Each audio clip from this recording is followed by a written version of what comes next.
What's up, guys? Welcome back. Today we're going to be working on a Takeuchi TV135 mini excavator. I've had this thing for a couple months now. Seems to be a pretty good machine. It's a little bit older, 2005.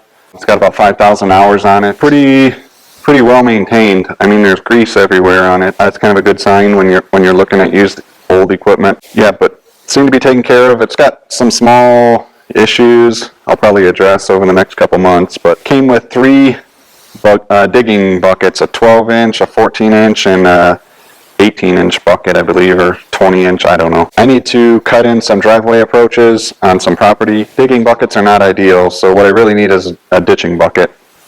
I looked online because I wanted to see how big of a ditching bucket this machine could handle, and I pretty much got nowhere. Everything from people saying 18 inches is the maximum to some people even saying you can go as wide as the blade, which on this machine is like 65 inches, which that's a crazy huge bucket. Started doing some calculations and hydraulic pressure and cylinder diameter and pullback force, and that's not actually what I did. So here's my actual solution. I was scrolling through Craigslist just randomly and came across these buckets, unused buckets. This is a 42-inch, and it's not made for this machine. It doesn't have the same coupling and everything. So what I need to do is just make this thing work. It's 42 inches, size-wise. It's going to be perfect. So we'll get these top tabs cut off of here.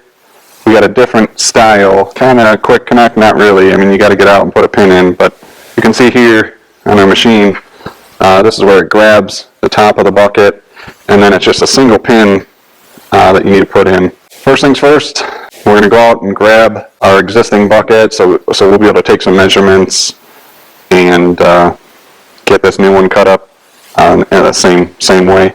You guys can ride along.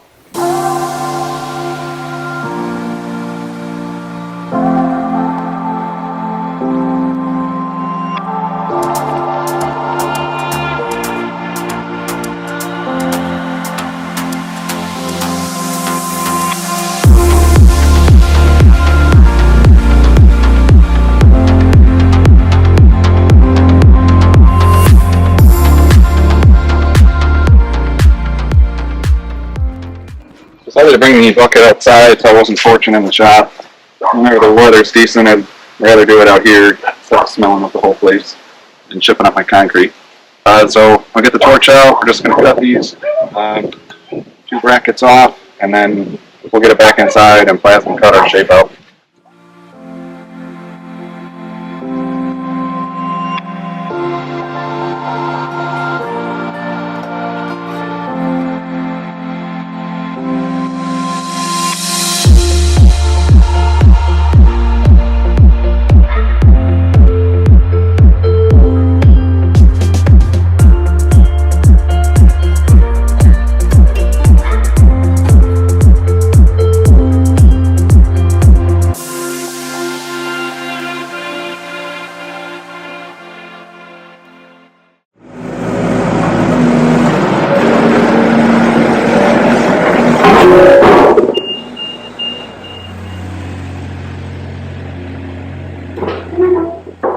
Alright guys, here's our finished product. After we got those 2 brackets cut off, we'll get this thing wiped off a little bit.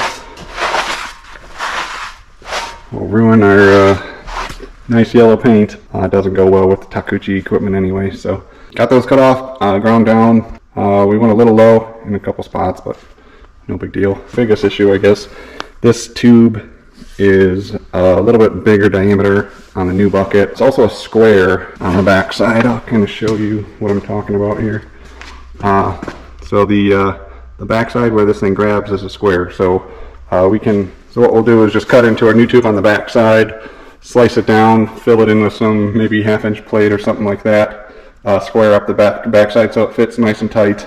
So here's our attachment point at the back side of the bucket. It's like 1 1/4 inch pin, comes up through here. is like 2.5-inch OD for this piece here, so we'll have to make something up, probably on a lathe. We got 1/2-inch plate, goes around this whole piece, so we'll get that drawn up in CAD, cut that out on the plasma table, get our opening cut out to the right size on the new bucket.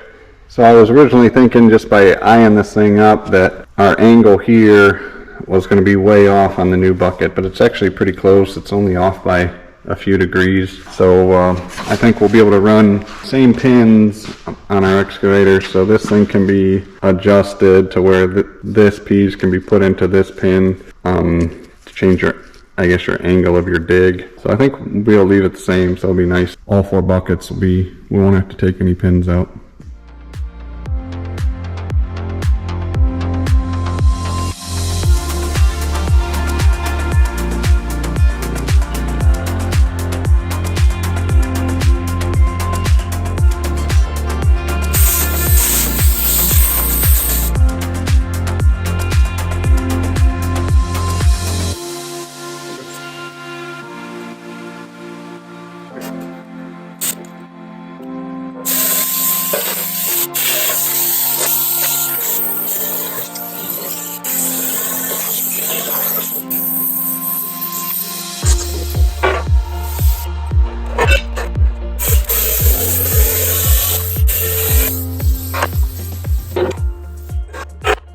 Alright, I got my second layer drawn out.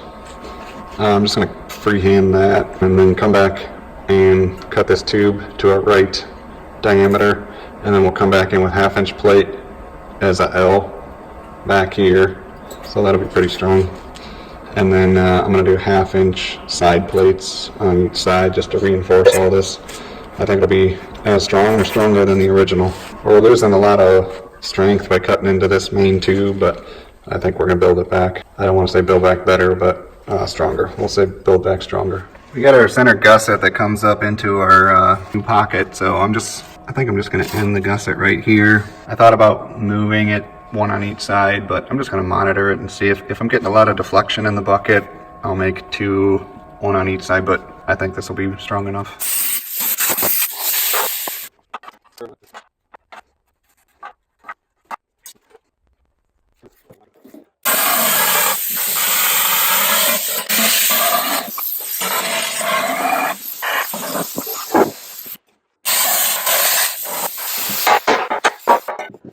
Okay, got all that cut out. I think what I'm going to do is grab it with the excavator and see how it fits.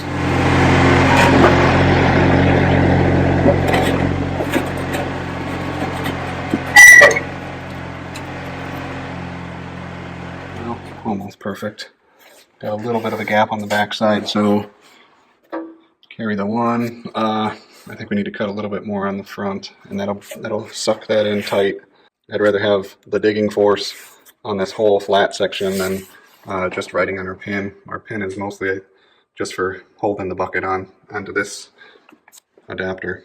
I'll cut another 1/4. That should close that gap up. And other than that, man, that looks pretty nice. So over here, I got 3/8 over here. I got like 1/8 and a horribly crooked cut. I had my eyes closed. We'll get that centered, and then that gap will actually, once we center it, that'll be nice. Then we will get some measurements and start getting our 1/2-inch plate cut on the inside. Man, it's starting to take shape. It looks good on there, I think. Man, I think that size is going to be perfect for this machine. Okay, I think we got everything cut out that we need to. I'm going to get a 1/2-inch plate loaded onto the plasma table. We'll start taking measurements. I think we'll fill in this backside first, cut out the rest of the tube on the inside so we can do a solid piece up the side here on each side.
our final cut.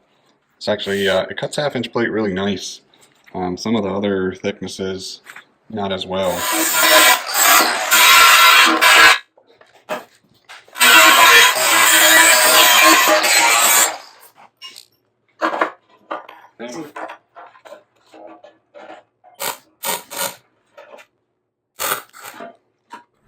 So here's what I got for basic shape. It was difficult to measure. I think we should be pretty good. I'm wondering if this line is not too long. According to what I measured, it should be okay. So I think I'm just going to cut one out and then we'll test fit, see how she does.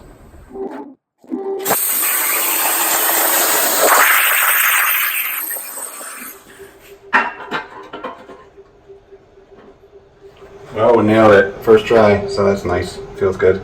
I like the gap all the way around. It fits in there perfect. We will I'll go ahead and cut one more for the other side. Should just be same thing. I'll cut a second one, then we just gotta cut in our 90s up here. I'm probably gonna need to bring the machine back in and we'll grab onto it again, and just so we can get that thing as tight as possible.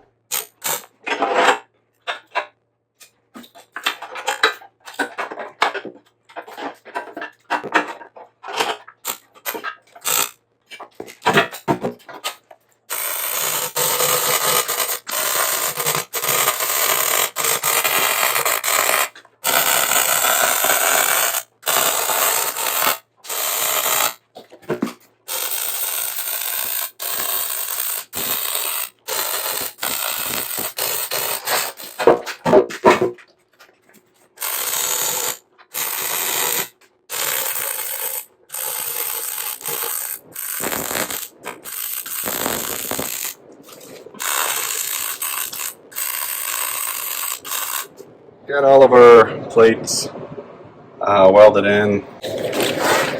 I think it's going to be pretty strong. Now I'm going to bring the machine back in, we'll get her hooked up, and then we just got to cut in our 2 angles, or cut out our 2 angles and weld those in.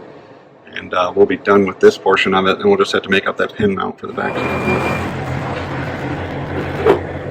You can see we closed up our gap down here by taking that 1/4 inch off of the front. I like everything. It's just sitting a little shallow down into this pocket. So I'm going to keep my 1/2 inch plate over here towards the outside to bring this back out of this pocket a little bit.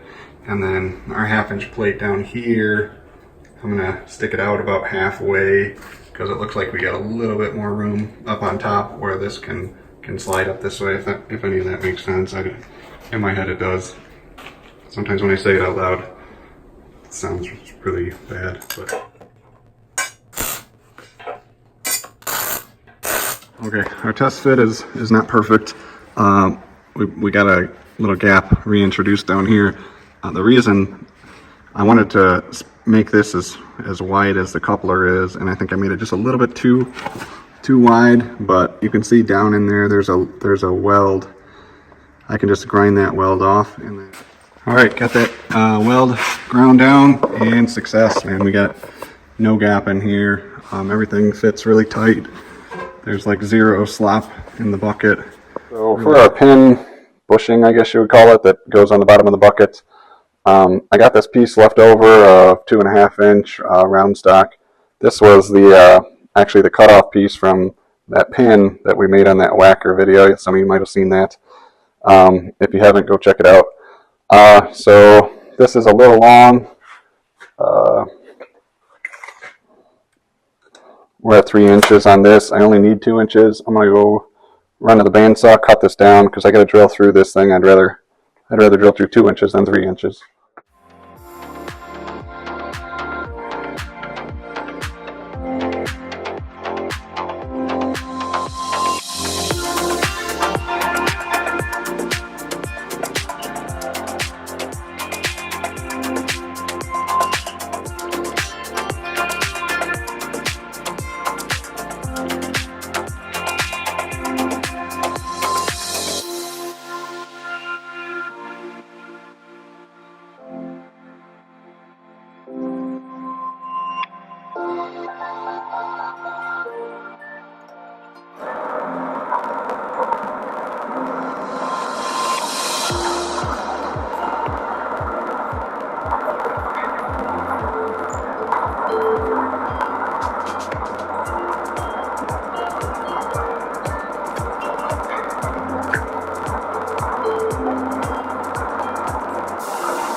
Okay guys, this is going to be a new experience for me. So right now I got it 2 1/4. So as long as I don't ram this into this, that'll pass all the way through. I know this boring bar is like a little twig. I meant to order bigger ones, but the best we could do for now, I guess. I forgot all about it. Hopefully there's not too much deflection on the end of this thing. I don't know. I'm going to run it. I'll just run it until the pin fits in on this end, and if it doesn't go through the other side, maybe we'll have to flip it around.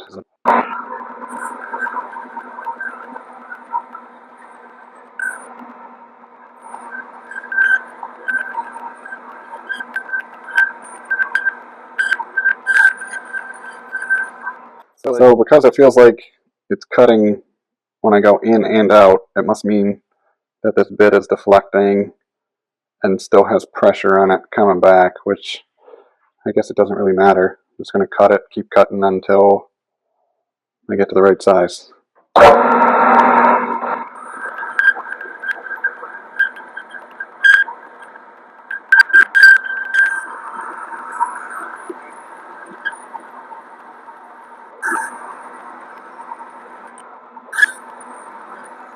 We got through it. You can see it pushed a little bit on the outside. It probably, if I would have slowed down when I got to the end, it wouldn't have done that, but I'll just take the chamfer tool, go around there, go around the outside, clean it up a little bit, and that's going to be awesome.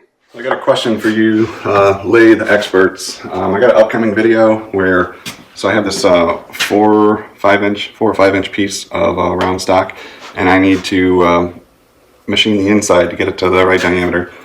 Just similar to what we did here, but I was only going 2 inches. Obviously I'm going to get better boring bar, something bigger and more substantial. I don't really know how, if it's best to come in from one side, get it to your diameter, and then flip the piece over, because that's a long distance for a boring bar, I think. I don't know, and maybe it depends on the model of lathe. It's not a massive lathe by any means, but I feel like I'm going to get that boring bar moving too much with pressure out at 5 inches. So if that's standard practice, let me know of just rotating the piece in the chuck. That'll help me out, and then you'll see we got a cool project with this stuff coming up soon. Our piece cooled down. It shrunk a little bit, which is normal, but our pin still fits really nice, so that'll work out well. We got to get our bracket cut out or drawn up and then cut out. We'll get that welded on, and then we're going to be testing this bucket out. All right, here's our bracket that we got drawn up to hold that sleeve. Everything seems like it should be good. We'll get her cut out and test fit.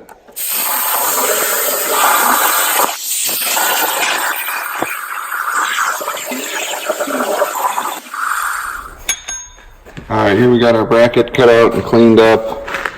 Fits in there great. Not much gap at all.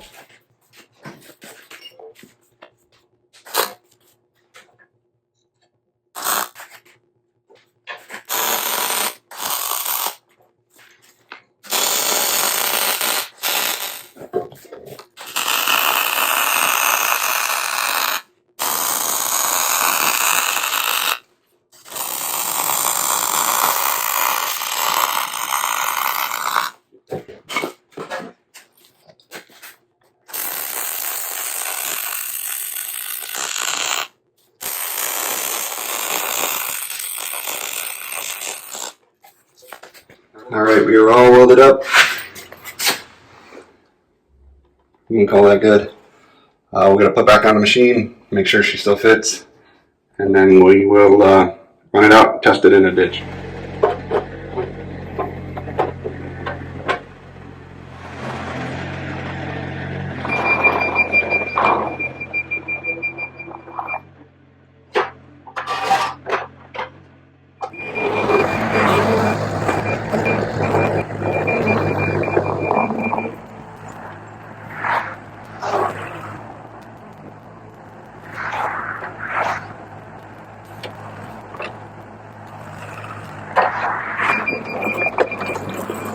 Well guys, thanks for watching our upgrade video. Super happy with how this thing turned out. Very tight, works well, cuts ditches excellent. I got to run up to Wisconsin now and pick up outdoor wood stove boiler system. I'm going to be transitioning our primary heat over to that for this winter. Spent a lot of money on it, and I'm really hopeful that it pays off with everything going on with fuel prices and all that junk. It's a little scary. So to be able to burn wood, I think it'll be a good upgrade for the shop. So we'll probably show that in some future videos. Thanks again for watching. Like and subscribe, please help us out.